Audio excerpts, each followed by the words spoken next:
2-second conversation leads to a good decision.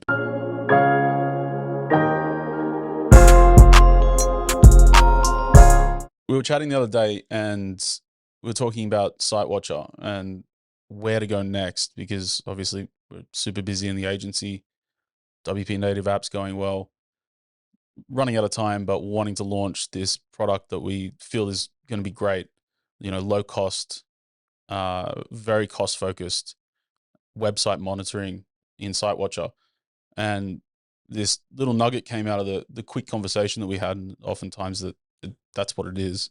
2-second conversation leads to a good decision around the nature of the MVP, the minimum viable product that it is, when to launch it, how to launch it, and the desire to start building an audience, engage with customers, start understanding the space and knowing whether we've communicated something effectively enough to actually generate engagement before going through all of the development that we've got to do with, building out this monitoring system.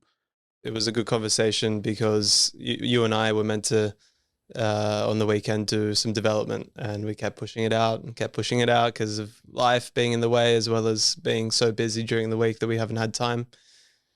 And I think with WP native apps, what we didn't do well was start the conversation really early with customers before developing. We did a lot of development. It's a great product, and it's amazing where we've gotten it to be. But we started with development before really marketing or sales, getting real feedback from customers, getting our first customer, and now we're at a stage where we got to really deliver on the sales in order to meet the development team and how much work has been put in with some runs on the board. And with SiteWatcher, it kind of looked like we were almost going down the same path, although we had defined a set of functionality that we saw as more MVP. We had learnt our lesson. But yeah, I think this iteration on that plan is a good new direction. Putting context into what James was saying, how I opened it was, WP native apps, we started with technical feasibility, right? Because we needed to know that it was possible for this thing to actually work. And therefore, once we figured out that it was technically feasible, we actually had a product. We had a product that, okay, wasn't packaged up, didn't do subscriptions, didn't do push notifications, but it got on the App Store. And it got on the App Store for a client that, really needed it and had a lot of users wanting it. So realistically, we had a product, and it was only iOS and wasn't Android and all those problems. We consciously, subconsciously, I don't know, made a decision to start building out the platform. When realistically, what we identified is that we should have just taken the iOS version that was working and published to customers and, done a little bit more of the manual stuff, the stuff that doesn't scale earlier on, because we would have been able to understand the space better before we spent the time and money on developing the product out to where it is. And to your point, it makes you feel like you're catching up with sales after all this massive development work, in order to get to a point where you feel that it's kind of matching, the effort is matching from sales to development. With SiteWatcher, we have done also the technical feasibility, but it's been done in a really basic, really just make sure that we can actually monitor websites effectively at a cost that is going to scale once we do get to scale. And that realistically was a couple of hours worth of work, if that. Now we're at a point where James has done this awesome design and we've worked together to come up with the tagline that feels right and reasonable for what we're trying to achieve. So there's this crystallizing moment where we didn't even talk about the context of WP native apps being like, well, we should have just gone to market. It just hit us between the eyes. It's like, we can market this MVP before the thing is actually properly built. And that enables us then to, go out and understand the space, understand the people that potentially would buy it, and validate whether we've got the messaging right, but also the roadmap for the product afterwards. Because like you said, we mapped it out, understood what we thought the MVP product was, but we're not going to build that until we've actually got customers. There's 2 points that I want to bring up because I think that they're relevant, and and make up the nuances of launching businesses and what makes an MVP for one business and not for the other. I think first of all is the type of product, for lack of a better word. Like WP Native Apps is cutting edge in the sense that it has not many competitors. We couldn't find many that are doing the job well. It was a product that we weren't even sure was feasible, whereas SiteWatcher is a product that is in a pretty saturated market, carving out its niche within the market. And I think that's a really important definition to make. And the second thing is trying to define what is the MVP for those products, relevant to the industry, its positioning in the industry, and the market surrounding it. And I think I mentioned this to you before, how you define MVP. And for anyone who doesn't know what an MVP is, I think let's just define, I guess, the dictionary definition of it for now, which is a minimum viable product. It was dreamed up or defined in theoretically as the minimum set of functions that make up a value proposition for a business. And I think that's a true assessment of an MVP or definition of an MVP. But I think in our context and for launching a business, what we found is that that definition of MVP doesn't stand up every time.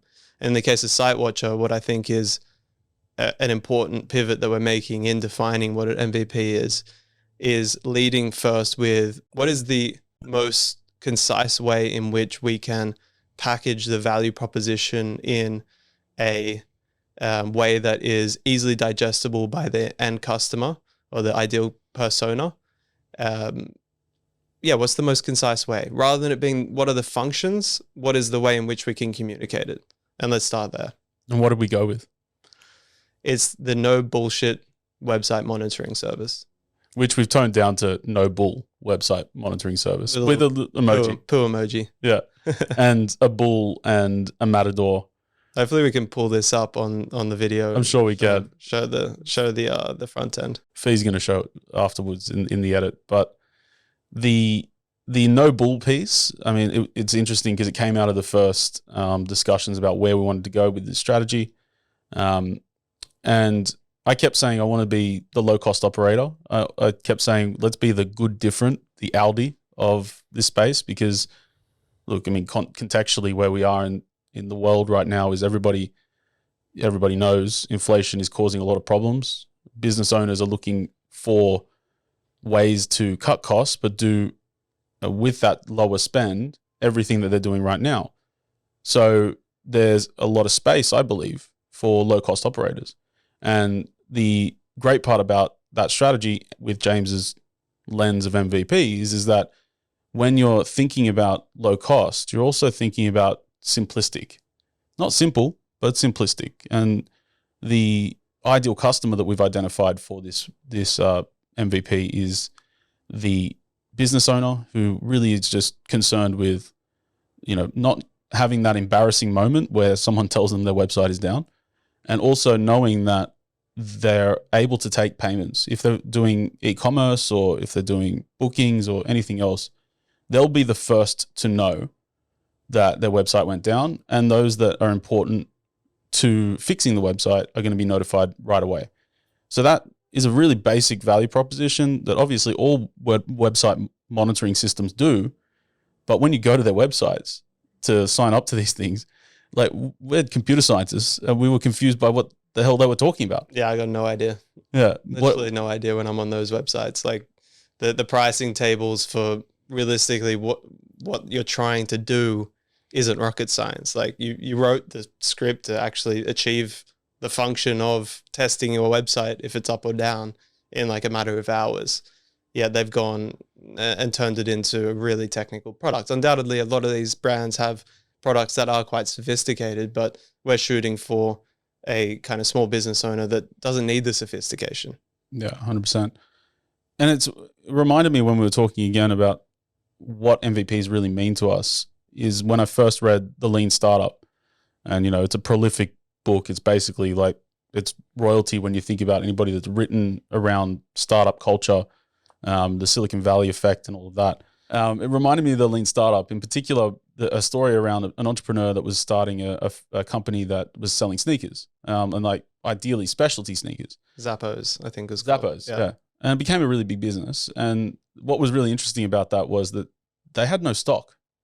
It was one guy who was, going to local stores looking for pairs of shoes that were available that he thought were going to, that were really edgy, or, I'm obviously not a sneakerhead.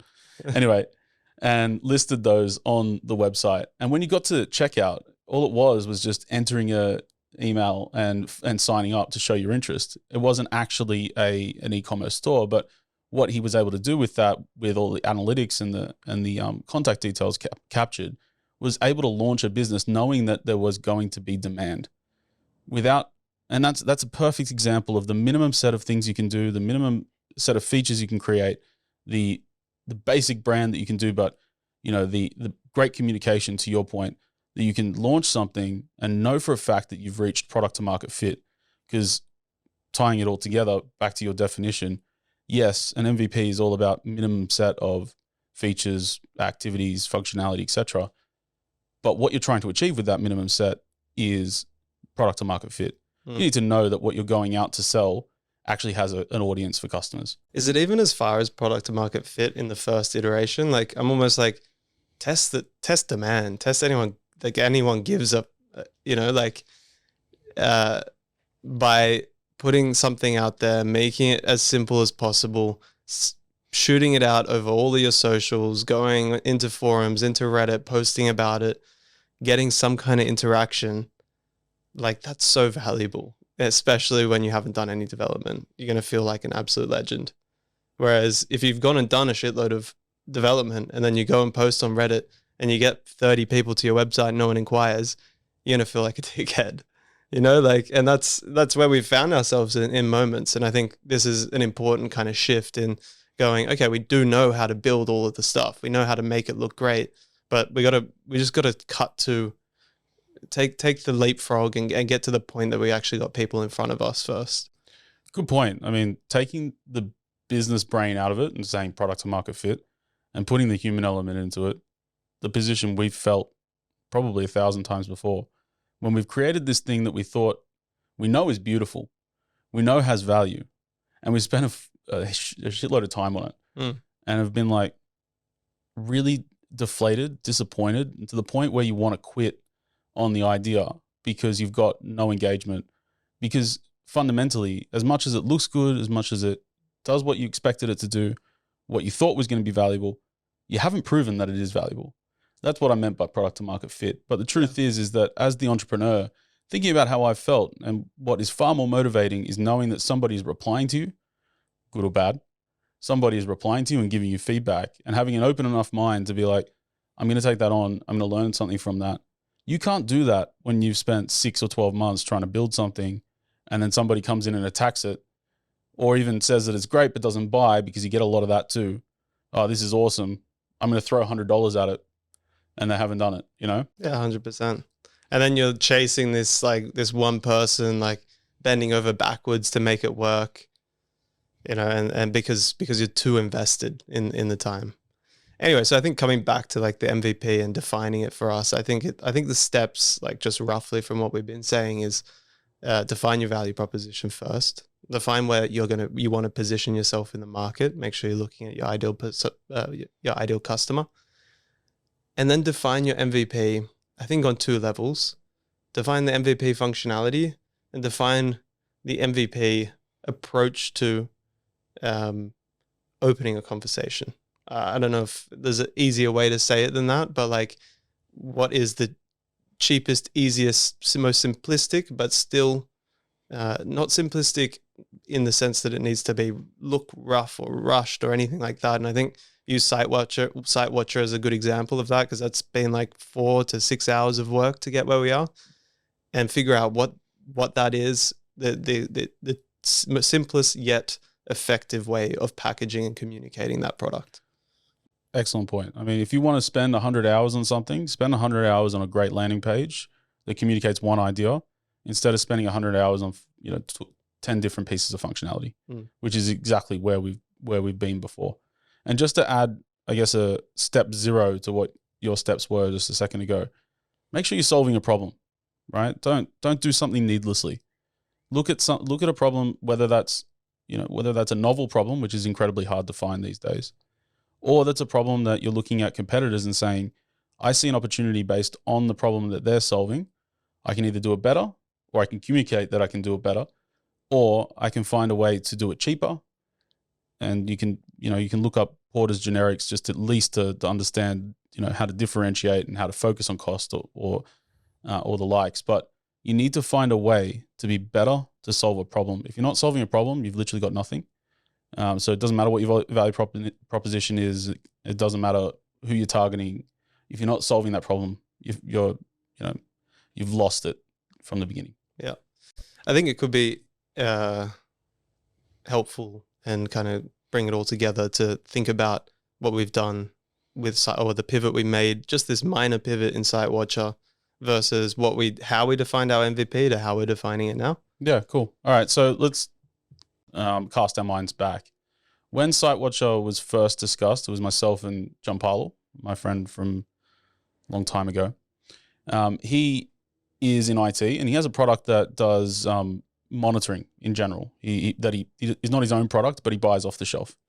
And that product does website monitoring. It does internet monitoring, phone monitoring, et cetera, et cetera. It being a professional product, it's quite expensive, and it does so many things that not a lot of his clients actually use all of the things.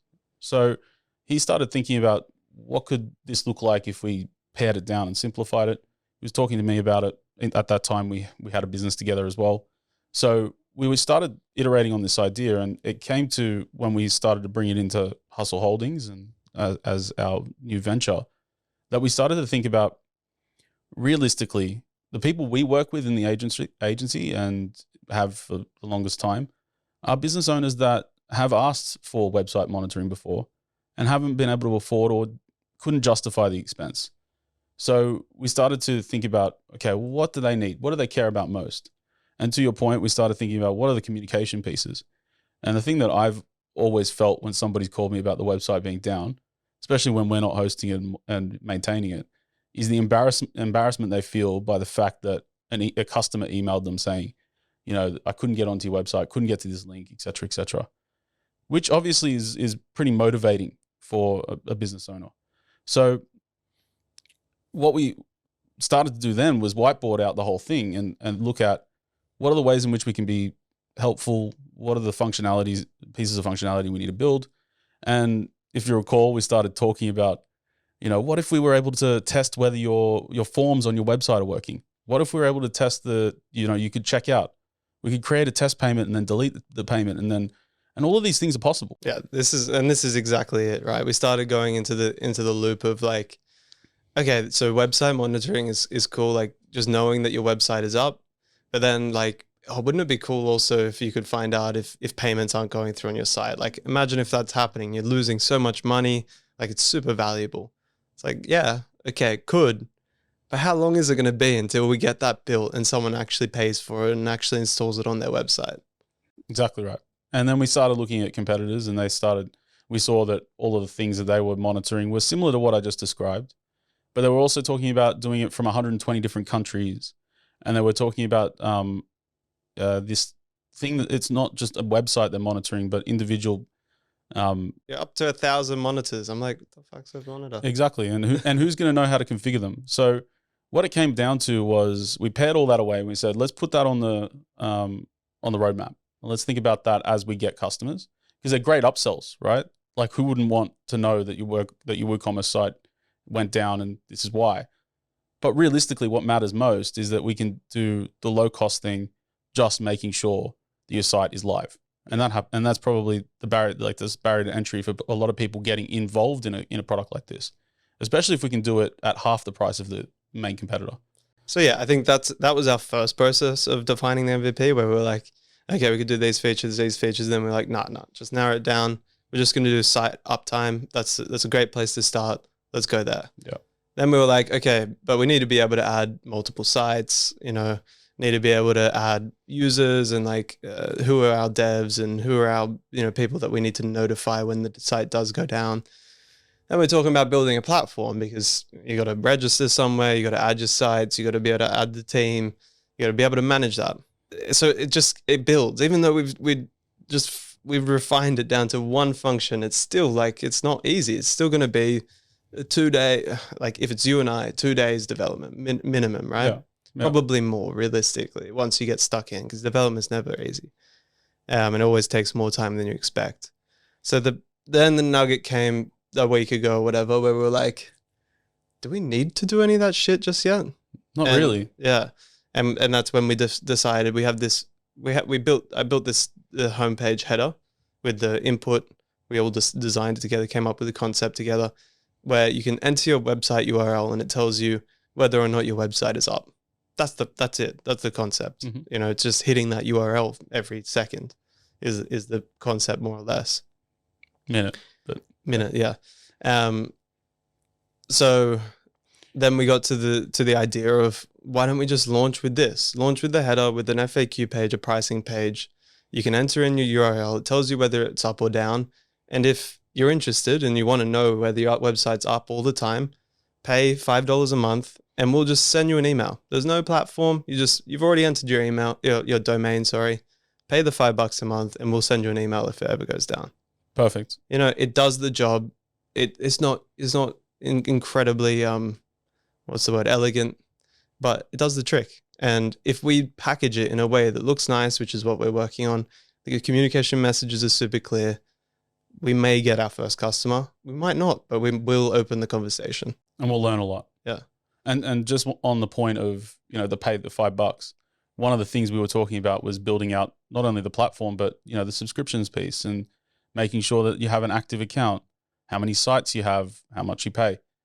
And we know, because we use it all the time, that Stripe actually has built into it. All you have to do is create a Stripe account, get yourself verified, and then create a product in there, a subscription product, and you can send a link that is ready for people to take, put their credit card in and start the subscription without needing to build anything. Literally configure the page, put the branding in, and then straight away you're ready to take payments. Okay, you're going to have to manually reconcile those. Okay, that's fine. But if we end up with 10 customers before we build out the platform, big deal. 10 customers, 10 payments a month. How long is it going to take us to reconcile? A couple of minutes? And by that point, you're making money and you're happy to do a bit of work. Exactly. And you're able to invest in it again, which, would lead to all of the things that you need to do to make a scalable company. I heard it on MFM the other day, My First Million. If you're not listening to My First Million, go and listen and then come back to us. They talked about doing the non-scalable stuff to start with. Build a scalable business, have the intention to have a scalable business, but know that you're going to have to do some really non-scalable manual things to start with, because no business is built on scalable technology to start with. Everything started with a guy behind a keyboard, sending 1,000 messages a day, uploading to Twitter every 2 minutes, doing exactly all of those really important, getting the message out there, starting the conversation on the back of an MVP. Yep, agreed.